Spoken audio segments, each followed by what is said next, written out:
உங்க வீட்டை பராமரிக்க பாதுகாக்க best property management. Tesla training academy Attur. NEET தேர்வை ஈஸியா வெல்லுங்க. வணக்கம். தமிழகத்தில் டெய்லி ஒரு ட்விஸ்ட் தான். இதில் அமித்ஷாவுடைய சென்னை வருகை அப்படிங்கிறது ஒரு பக்கம் பேசப்பட்டுட்டு இருந்த அதே ஒரு சூழலில் பாமக தரப்பிலிருந்து மிகப்பெரிய ஒரு அதிரடியான திருப்பங்கள் நடந்திருக்குது. பாமக தலைவர் பதவியிலிருந்து அன்புமணி நீக்கப்பட்டிருக்கிறார்.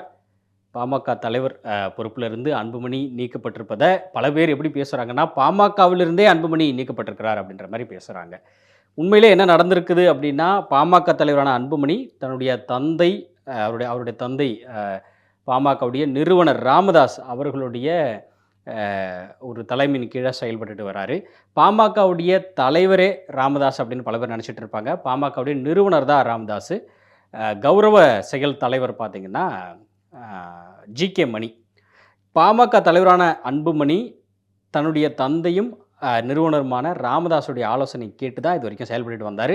பாமகவுடைய இளைஞர் அணி தலைவர் நியமனத்தில் ஏற்கனவே ஒரு விஷயம் நடந்துகிட்டு இருந்தது. அதை டிசம்பர் மாதம் நினைக்கிறேன். அந்த சமயத்தில் புதுச்சேரியிலே ஒரு பொதுக்குழு மீட்டிங்கில் ராமதாஸ் அவர்கள் இளைஞர் அணிக்கு முகுந்தனை அறிவிக்கிறார். முகுந்தன் ராமதாஸுடைய மகளுடைய மகன். அதே சமயத்தில் அந்த இடத்துலையே அதை மறுக்கிறார் அன்புமணி ராமதாஸ். அவர்களுக்கு முகுந்தனுக்கு அந்த அனுபவம் இல்லை, வயது இல்லை, இன்னும் எவ்வளோ பேர் கட்சியில் இருக்கிறாங்க. அப்படி இருக்கும் பொழுது முகுந்தனை இந்த இடத்துல இந்த பொறுப்பில் கொண்டு வர்றது அப்படிங்கிறது சரியில்லைங்கிற தன்னுடைய அதிருப்தியை அன்புமணி அவர்கள் அந்த இடத்துல ஸ்பாட்லேயே அந்த மேடையிலே வெளிப்படுத்துகிறாரு. அதெல்லாம் பார்த்துருப்போம். அப்போ கூட ராமதாஸ் ரொம்ப கடுமையாக சொன்னார், கட்சியுடைய தலைவர்னு சொல்லலை, கட்சியுடைய பொறுப்புகள் முடிவுகள் நான் எடுக்கிறது தான், நான் சொல்வதை கேட்டு கட்சியில் இருந்தால் இருக்கலாம் அப்படிங்கிறத பகிரங்கமாக சொல்கிறாரு. அதன் பிறகு அன்புமணி ராமதாஸ் அவர்கள், என்னுடைய அலுவலகம் சென்னையில் பனையூரில் இருக்குது, நீங்கள் சந்திக்க வர்றவங்க அங்கே என்னை சந்திக்கலாம் அப்படிங்கிறதையும் கோவமாக அங்கே வெளிப்படுத்துகிறாரு. இது ரொம்ப பேசுபொருளாச்சு. இந்த பேசுபொருளுக்கு பிறகு தைலாபுரம் வீட்டில் அமர்ந்து பேசும்பொழுது இடையில் ஜி.கே. மணி உள்ளிட்டோ மூத்த தலைவர்கள் மத்தியில் ஒரு இருவருக்குமான இந்த உரசலை சரிப்படுத்தி பேசுகிறாங்க. பெரியவங்க எல்லாம் பேசுகிறாங்க. ஒரு அப்பா மகன் சண்டையாக இது இல்லை, பர்சனல் சண்டையாக இல்லாமல் ஒரு கட்சி சார்ந்த முடிவுகள் சார்ந்த ஒரு மாறுபட்ட கருத்தினால் இருக்கிற ஒரு விஷயமாக தான் அது இருந்தது.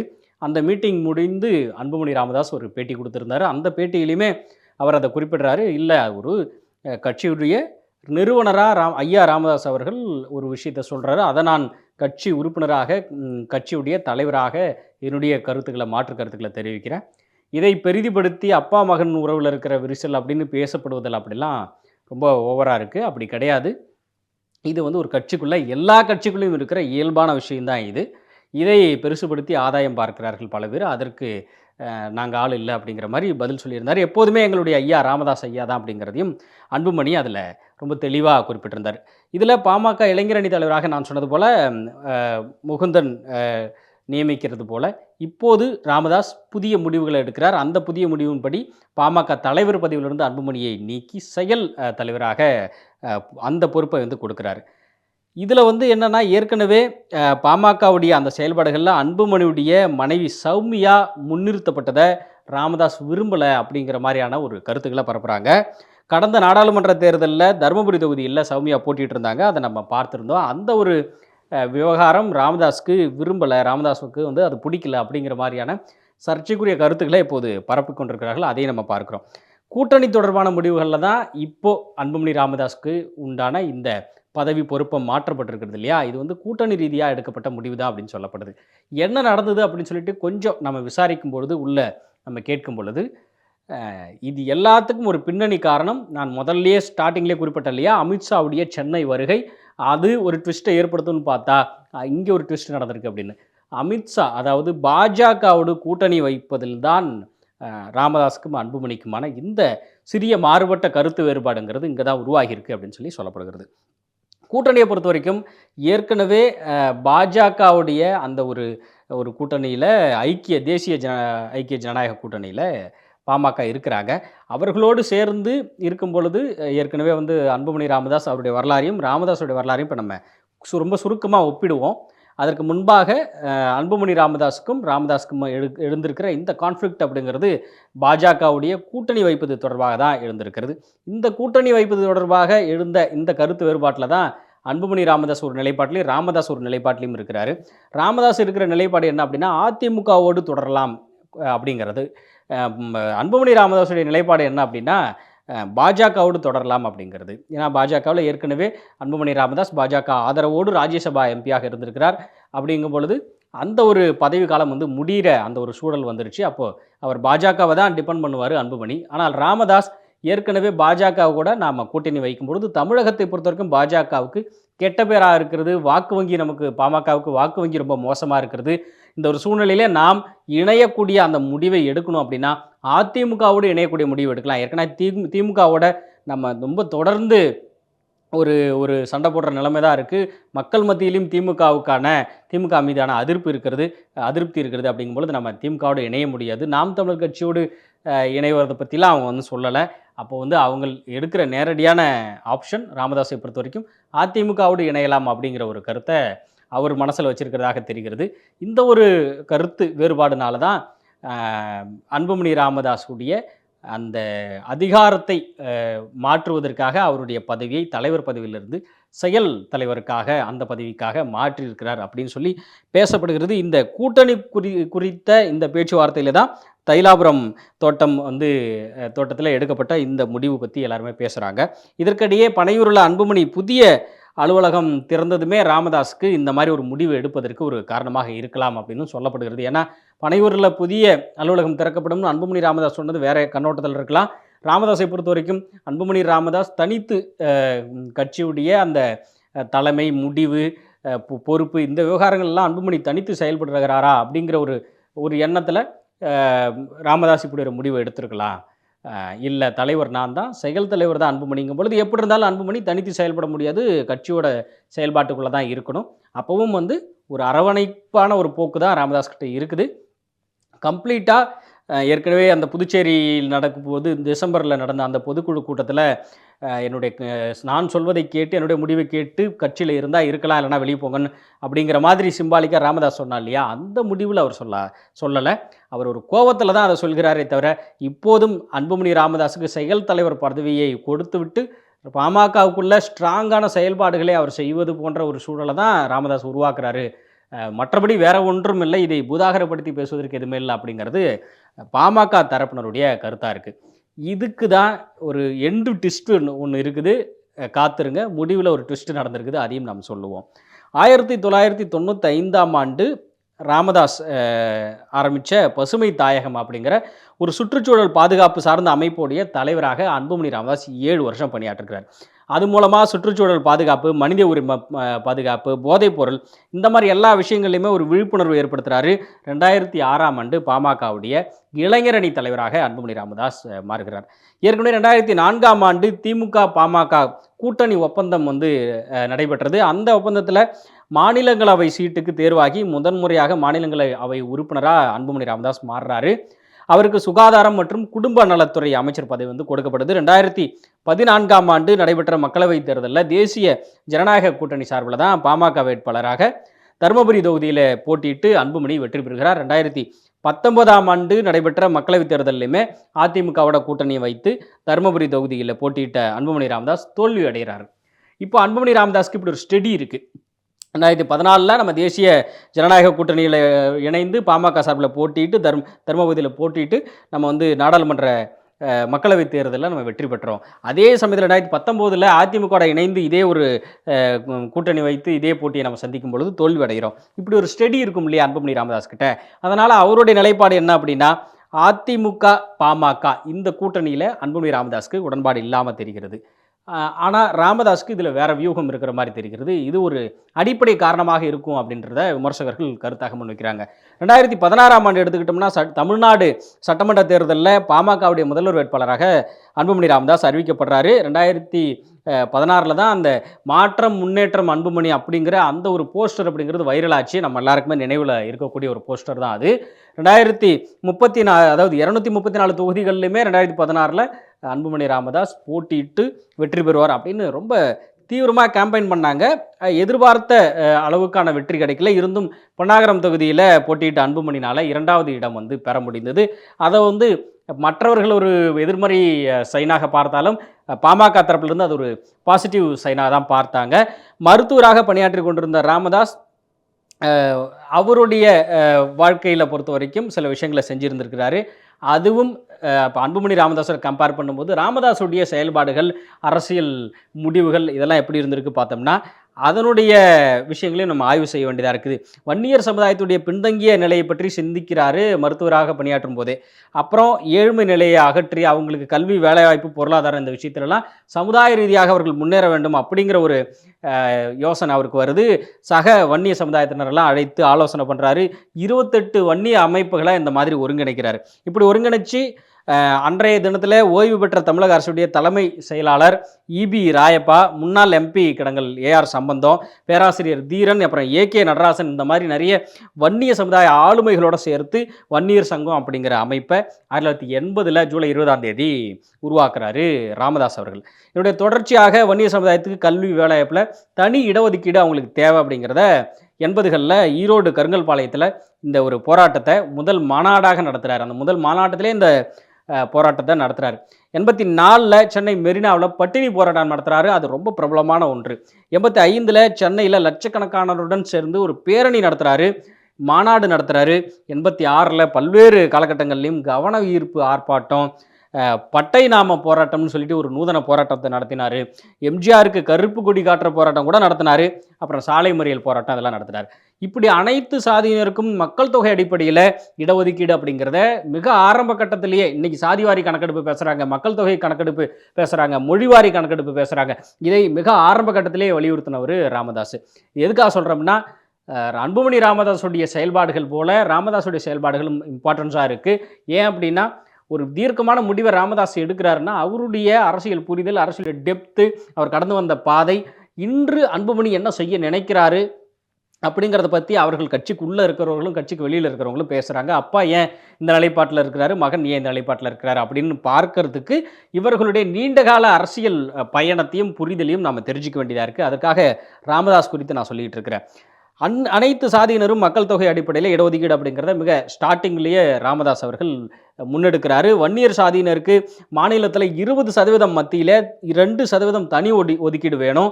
தாழ்த்தப்பட்ட சாதியினருக்கான இடஒதுக்கீட்டை 18% 22% உயர்த்தணும். இந்த மாதிரி நிறைய கோரிக்கைகளை முன்வைக்கிறாரு. 87 அதாவது 17ஆம் தேதி 9ஆம் மாதம் 87 23ஆம் தேதி 9ஆம் மாதம் 87 கிட்டத்தட்ட ஒரு வாரம் சாலை மறியலை தொடர்ந்து வன்னியர் சங்கம் சார்பில் முன்னெடுத்து அதை நடத்துகிறாரு ராமதாஸ். இந்த போராட்டத்தினால தமிழகத்துடைய குறிப்பாக வட மாவட்டங்களில் போக்குவரத்தெல்லாம் முற்றிலுமாக ஸ்தம்பிச்சதை அன்னைக்கு இருந்தவங்க பார்த்துருப்பாங்க. ஒரு வாரம் நடந்த இந்த போராட்டத்தை கட்டுப்படுத்துறதுக்கு தமிழக காவல்துறையினர் துப்பாக்கி சூடு நடத்தினாங்க. இந்த துப்பாக்கி சூடு ரொம்ப அதிபயங்கரமான ஒன்று. இதில் தேசிங்குவேலு, கோவிந்தன், இந்த மாதிரி ஒரு 21 பேர் மரணம் அடைஞ்சாங்க. இது வரலாற்றிலிருந்து துயர் துடைக்க முடியாத ஒரு செய்தியாக இருக்கிறது. ராமதாஸ் உட்பட 18,000க்கும் அதிகமானவர் கைது செய்யப்பட்டு சிறைக்கு சென்றாங்க. ஸோ இந்த சம்பவத்தில் தான், இந்த சம்பவம் நடக்கும் பொழுதுலாம் அமெரிக்காவில் இருக்கிறாரு எம்ஜிஆர். அவர் ஒரு ஹெல்த் இஷ்யூனால் சிகிச்சை பெற்று கொண்டிருக்கிறார். அந்த சிகிச்சை முடிஞ்சு இந்த சம்பவம் கேள்விப்படுறாரு, திரும்பினோடனே ராமதாஸை மட்டும் இல்லாமல் அனைத்து சமுதாய தலைவர்களையுமே சந்தித்து பேசுகிறாரு. போராட்டத்துடைய கோரிக்கைகள் என்ன அப்படிங்கிறதையும் குறித்து அதை பற்றி கேட்டு நடவடிக்கை எடுக்கிறேன் அப்படிங்கிற மாதிரி உறுதி அளிக்கிறார் எம்ஜிஆர். ஒரு மாதத்தில் காலமாகிறார். அதன் பிறகு 89ஆம் ஆண்டு திமுக ஆட்சி பொறுப்பேற்கிறது. முதல்வர் கருணாநிதி வராரு.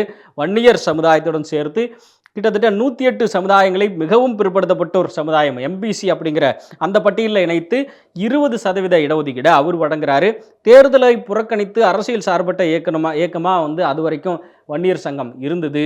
இந்த ஒரு கருணாநிதியோட நடவடிக்கையினாலே என்னவோ, அதில் அதிருப்தி கண்டாரா ராமதாஸ் என்னவோ, இந்த ஒரு விஷயத்துக்கு பிறகு 89ஆம் ஆண்டு தேதியாக சொல்லணும்னா ஜூலை 16ஆம் தேதி 1986ஆம் ஆண்டு, தேதியாக சொல்லணும்னா ஜூலை 16 1989ஆம் ஆண்டு பாட்டாளி மக்கள் கட்சியாக வன்னியர் சங்கம் பரிணாமத்தை அடைகிறது. அடுத்த பரிணாமத்தை அடைகிறது. புதிதாக கட்சி ஆரம்பித்த உடனே ராமதாஸ் சொல்கிறாரு, நான் வாழ்நாளில் எந்த தேர்தலிலுமே போட்டியிட மாட்டேன். நானோ எனது குடும்ப உறுப்பினர்களோ எந்த கட்சிக்கும் பதவிக்கும் வரமாட்டாங்க. சட்டமன்றத்துக்கோ நாடாளுமன்றத்துக்கோ என்னுடைய கால் செருப்பு கூட செல்லாது. இவை என் இறுதி மூச்சு வரைக்கும் எனக்கு பின்னாலும் கூட அமலில் இருக்கும் அப்படிங்கிற மாதிரியான உறுதிமொழிகள்லாம் அன்னைக்கு தொண்டர் மத்தியில் அறிவிச்சார் தான், மறுப்பதற்கு இல்லை. இப்போவுமே வந்து உதயநிதி ஸ்டாலின் இன்றைய துணை முதல்வர் ஆகியிருக்கிறாரு. அடுத்தது அவர் முதல்வர் ஆகிறதுக்கான வாய்ப்புகளும் கைகூடி வருது அப்படின்னு சொல்கிறாங்க. கலைஞர் முதல் ஸ்டாலின் வரைக்கும் எல்லாரும் சொன்னது தான், எங்கள் வீட்டிலேருந்து யாரும் அரசியலுக்கு வரமாட்டாங்க அப்படின்னு. இதே துணை முதல்வர் உதயநிதி ஸ்டாலின் ஒரு கேரவானில் போகும்பொழுது அவர் கொடுத்த பேட்டி அப்படிங்கிறது ரொம்ப பிரபலம். நிச்சயமாக நான் மூத்த தலைவர்கள் இருக்கும் பொழுது நான் வந்து அந்த மாதிரி ஒரு முக்கிய பொறுப்புக்கெல்லாம் நகர்ந்துட மாட்டேன். அதுவும் துணை முதல்வர், முதல்வர் மாதிரியான பொறுப்புக்கெல்லாம் டக்குன்னு நான் நகர்ந்துட மாட்டேன் அப்படின்னு சொன்னார். ஆனால் கிட்டத்தட்ட திமுக ஆட்சி வந்து மிக 3 வருடத்தில் டக்குன்னு துணை முதல்வர், இன்றைய துணை முதல்வர் நாளை முதல்வர் அப்படின்னு சொல்லலாம். அந்த அளவுக்கு ஒரு அந்த அளவுக்கு அந்த பதவிக்கு ஒரு மவுசு உண்டு. அந்த ஒரு இடத்தை உதயநிதி மிக விரைவாக அடைந்திருக்கிறார். பட் அதில் நமக்கு விமர்சனம் இல்லை. இருந்தாலும் அவர் சொல்லியிருக்கிற அந்த விஷயத்தை நம்ம பார்க்கும் பொழுது எல்லா தலைவர்களுமே ஒரு உணர்ச்சி வேகத்திலே கட்சி ஆரம்பிக்கும் பொழுது மக்களிடத்திலே சொல்லக்கூடிய ஒன்று தான், மிக விடாப்பிடியாக உறுதியாக அந்த கொள்கையை அவங்க கையில் எடுக்கிறதாக தான் சொல்லுவாங்க.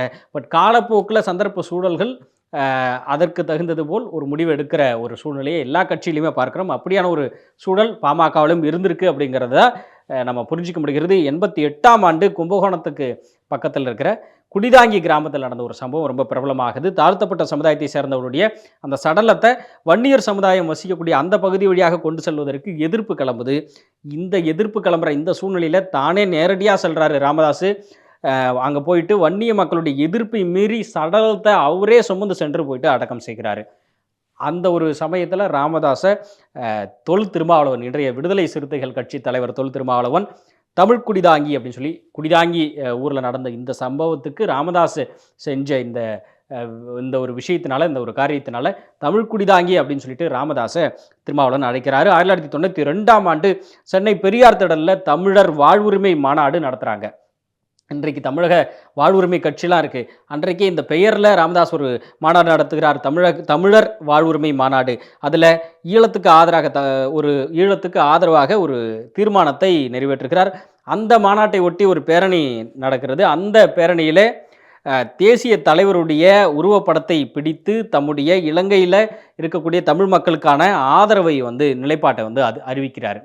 1989ஆம் ஆண்டு நடைபெற்ற மக்களவைத் தேர்தலில் 33 இடங்களில் போட்டியிடுறாங்க பாமக. ஆனால் எல்லாத்திலுமே பாமக தோல்வி அடைகிறது. அதாவது கட்சி தொடங்கி சில மாதங்களே ஆன சூழலில் கூட தனித்து நின்று போட்டியிட்டு 15 லட்சத்துக்கு அதிகமான வாக்குகளை பெற்று 6% வாக்குறுதியை உறுதி செய்கிறாங்க. இது கட்சி தொடங்கி சில மாதங்களே ஆன நிலையில் நடந்திருக்கு. இன்றைக்கு நாம் தமிழர் கட்சி பல வருடங்களாக தொடர்ந்து தமிழ் தேசிய கருத்தியில் வலுவாக பேசி கிட்டத்தட்ட பல வருடங்களுக்கு பிறகு 8% அங்கீகாரம் அடைஞ்சிருக்கு இல்லையா?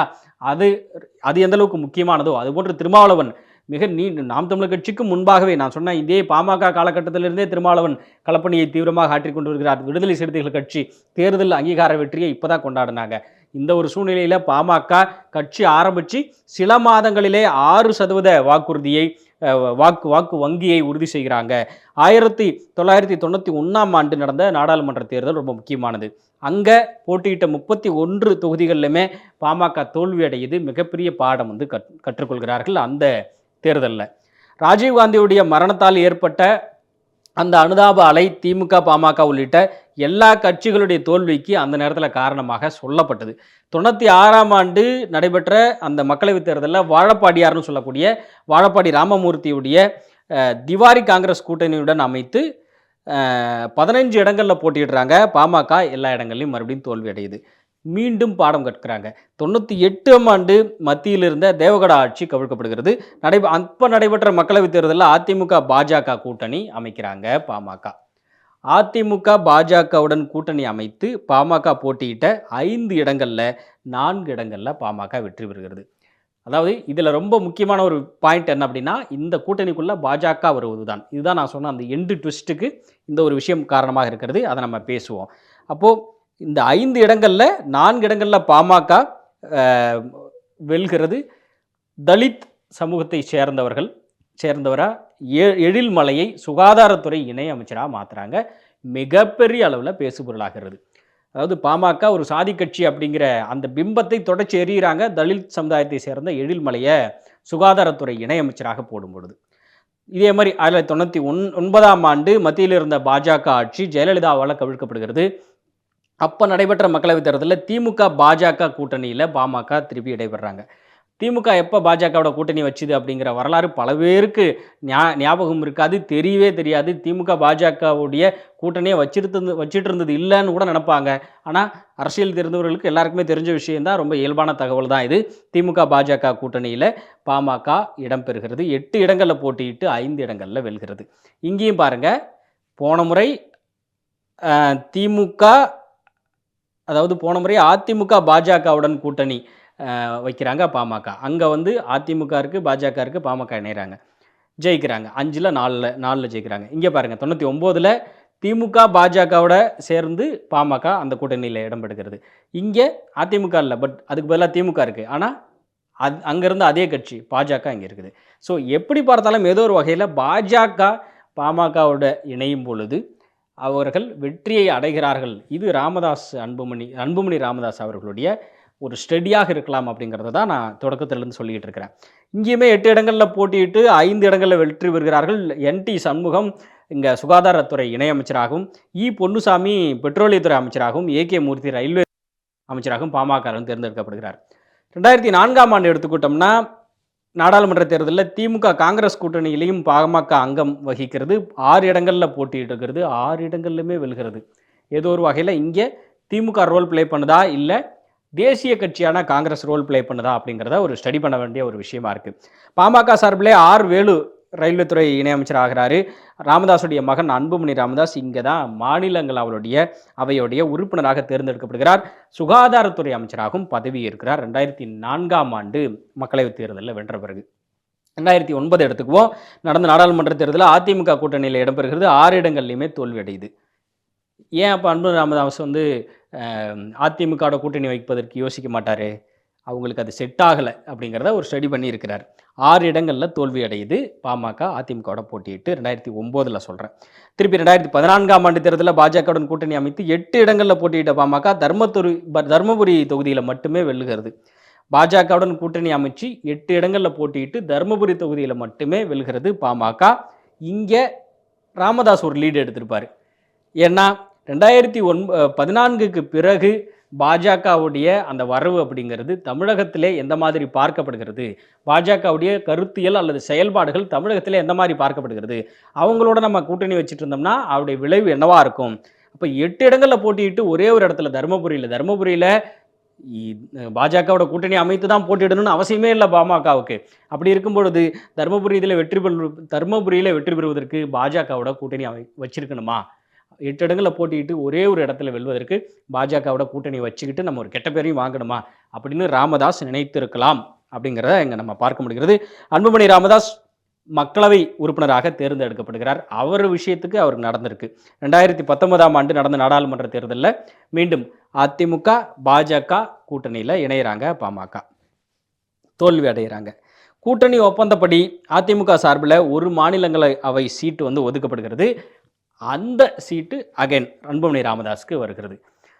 ஏற்கனவே சொன்னது போல் 91ஆம் ஆண்டு நடைபெற்ற சட்டமன்ற தேர்தலில் தனித்து போட்டியிடுறாங்க பாமக. பண்ருட்டி தொகுதியில் மட்டுமே வெற்றி பெறுறாங்க.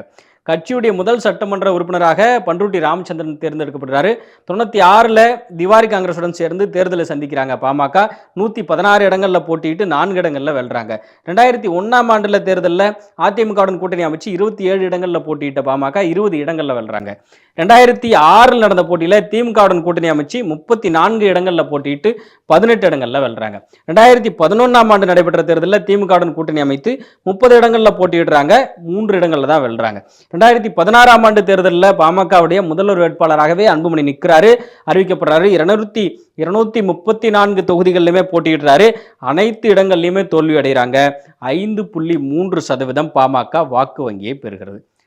இவ்வளோ ஸ்டடி வந்து இருக்கிறது. இவ்வளோ ஸ்டடியிலையும் வந்து இப்போ நான் சொன்ன இவ்வளோ விஷயங்கள்லையும் இருந்து என்ன பாடம் கற்றுக்கொள்கிறார்கள் அப்படின்னு சொல்லி நம்ம பார்க்கும் பொழுது, ஒரு பக்கம் பாமகவின் மீது கடந்த காலத்திலிருந்தே ஒரு விமர்சனம் இருந்து கொண்டே இருந்தது. இவர்கள் கூட்டணி தாவிக்கொண்டே இருப்பார்கள், வேற வேற கட்சியில் கூட்டணி வச்சுட்டே இருப்பாங்க.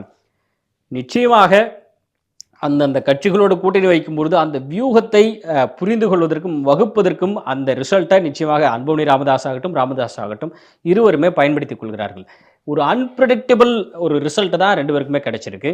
அதில் பெரும்பாலும் ரேராக பாஜகவோட கூட்டணி வைக்கும் பொழுது பாமகவுக்கு நல்ல ஒரு செல்வாக்கு வந்து இல்லாமல் போகியிருக்கிறது. அது ரொம்ப ரேராக நடந்திருக்கு. பெரும்பாலும் பாஜகவோட கூட்டணி வைக்கும் பொழுது அன்புமணி ராமதாஸாவது, ஈவன் அதிமுக கூட அந்த கூட்டணியில் இருந்தாலும் கூட அன்புமணி ராமதாஸாவது ராஜ்யசபா உறுப்பினராக போகிறார். அப்போது அன்புமணி ராமதாஸுடைய பார்வையில் பாஜக கூட்டணி கொஞ்சம் சக்ஸஸ் கூட்டணியாக தான் இருக்குது அப்படிங்கிறது அவருடைய புரிதல், ஸ்டடி, அவருக்கு கிடைக்கிற எண்ட் ரிசல்ட்டாக இருக்குது.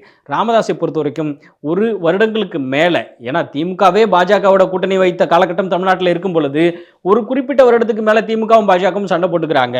ஒரு குறிப்பிட்ட வருடத்துக்கு மேலே திமுகவும் நாதாகவும் எதிரெதிர் நிலையில் இருக்கிற சூழ்நிலை வந்துருச்சு. அன்றைக்கு பாஜகவை எதிர்க்காத, யாரும் எதிர்க்காத ஒரு சூழ்நிலையில் திமுக பாஜகவோட கூட்டணி வச்ச சூழ்நிலையெல்லாம் இருந்தது. பிற்காலத்தில் பாஜகவை எதிர்க்கிற சூழ்நிலை வந்துச்சு. இப்போது திமுகவே எதிர்க்கிற சூழ்நிலை தமிழ்நாட்டில் வருகிறது. அப்படி இருக்கும் பொழுது நாம் பாஜகவோடு இணைந்து ஒரு மோசமான வாக்கு வங்கியை பெற வேண்டுமா அப்படின்னு ராமதாஸ் ஒரு புறம் நினைக்கிறாரு. இதெல்லாம் கட்சிக்குள்ளே இருக்கிற பேசுபொருள்கள், கட்சியை பார்த்து கட்சிக்குள்ளே இருக்கிறவங்களும் வெளியில் இருக்கிற விமர்சகர்களும் இந்த நிலைப்பாட்டுக்கு, அன்புமணி ராமதாஸ் மற்றும் ராமதாஸ் இருவருக்கும் இடையில் நடக்கக்கூடிய இந்த கருத்து மாறுபாட்டுக்கு இதெல்லாம் காரணங்களாக இருக்கலாம் அப்படிங்கிற அனாலிட்டிக்ஸை முன்வைக்கிறாங்க. அதை பற்றி தான் நாம் பேசிக்கொண்டிருக்கிறோம், பகிர்ந்து கொண்டிருக்கிறோம். இதில் நான் முன்பே சொன்ன அந்த எண்டு ட்விஸ்ட் என்ன அப்படின்னா, அமித்ஷா சென்னைக்கு வருகிறார், யாரை சந்திக்கிறார் அப்படிங்கிற பேச்சு இருக்குது. அவர்கள் ஏற்கனவே டெல்லிக்கு போயிட்டு அமித்ஷாவை எடப்பாடி சந்தித்தது ஒரு பக்கம் வைரலாச்சு. இன்னொரு புறம் செங்கோட்டையன், அதே அதிமுகவில் இருந்து செங்கோட்டையன் நிர்மலா சீதாராமனை சந்திக்கிறாங்க. அப்போ பாஜக அதிமுகவில் இருக்கிறவர்களை, அதிமுகவை ஏற்கனவே 2, 3, 4 பிரித்து அந்த ஒரு பங்களிப்பு, அந்த ஒரு பெருமை வந்து பாஜகவை தான் சேருங்கிற விமர்சனம் பாஜக மேலே இருக்குது. இருந்தும் இப்போ அதிமுகவில் செங்கோட்டையன் சமீப காலமாக மனம் திருக்கிறார், நிறைய விஷயங்கள் ஓப்பனாக பேசுகிறாரு. எடப்பாடிக்கு எதிராக பேசலனாலும் கூட தன்னுடைய செயல்பாடுகளை முன்னிறுத்தி பேசுகிறார். அதிமுகவுக்கு தான் ஒரு மிக முக்கியமான அடையாளம்ங்கிறத செங்கோட்டையன் முன்னிறுத்தி பேசுகிறார். ஆதரவாளர்கள் 2ஆக ஸ்பிளிட் ஆகிறாங்க.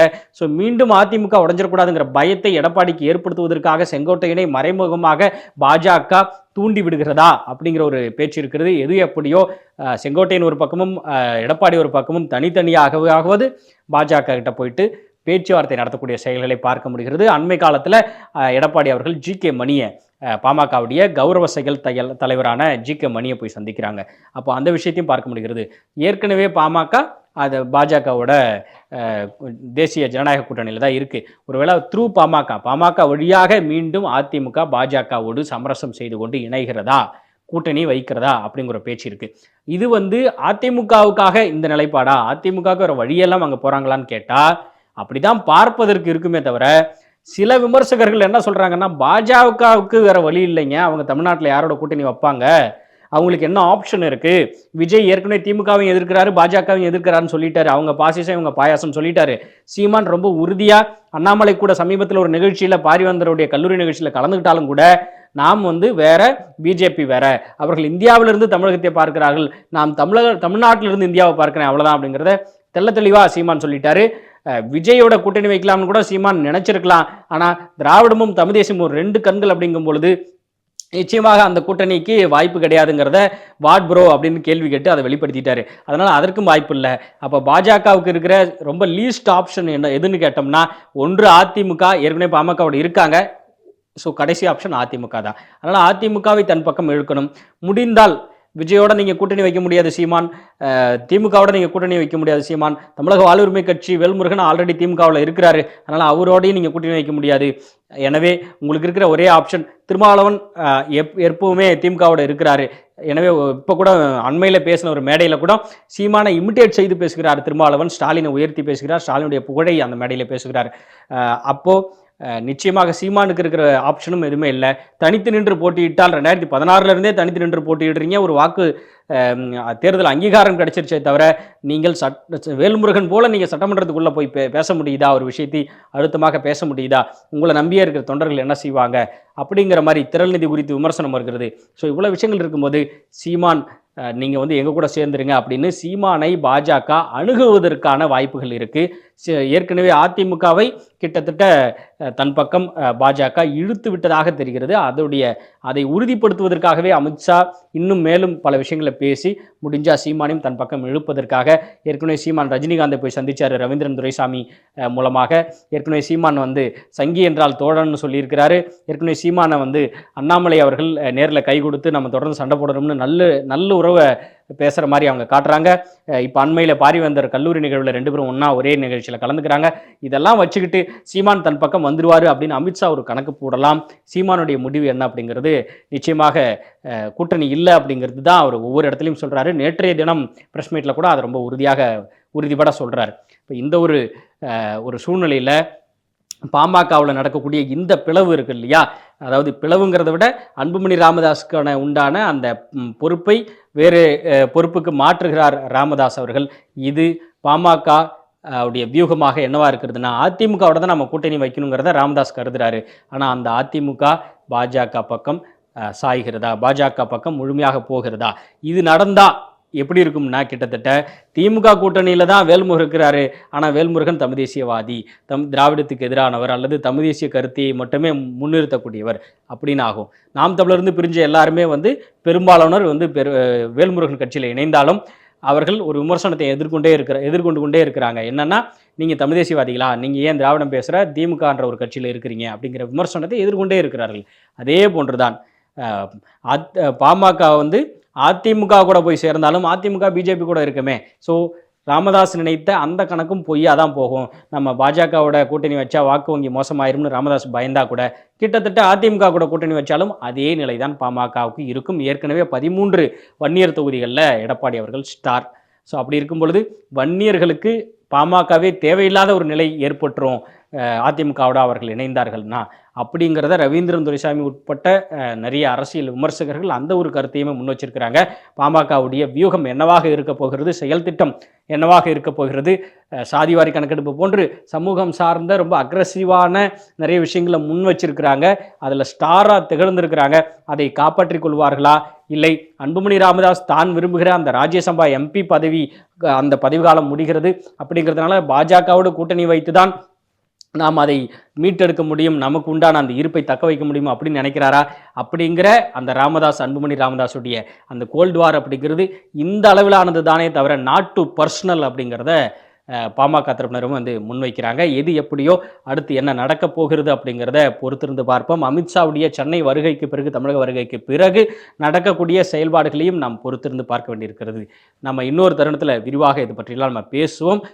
உங்களுடைய கருத்துக்களையுமே எங்களுடைய கமெண்ட் பாக்ஸில் பதிவிடுங்க. இன்னும் சேனலை சப்ஸ்கிரைப் செய்யாதவங்க சேனலை சப்ஸ்கிரைப் செய்யுங்க. மற்றவர்களுக்கும் எங்களுடைய நிகழ்ச்சிகள் கருத்துக்கள் பிடித்திருந்தால் வந்து பகிர்ந்துக்கங்க. இன்னொரு தருணத்தில் நம்ம பேசுவோம், விரிவாக பேசுவோம். நன்றி.